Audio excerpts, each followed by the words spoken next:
Я только что узнал, что против меня ввели уже 4-й раз санкции, да.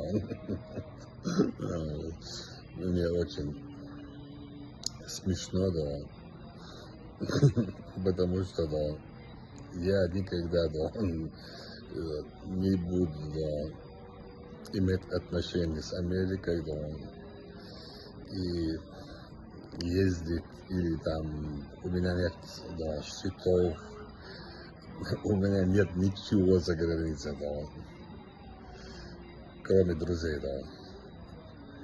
И в России только, да, уже, да, как вы знаете, да, приоритет, да, он дает наше государство рублю, да. Поэтому валютные, да, переводы, да, моя семья, да, тоже, да, не делает и не будет заниматься, да.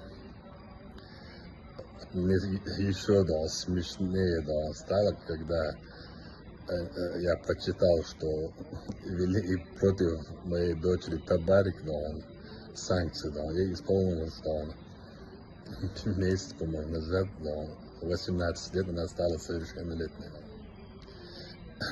Она какие права нарушает, да.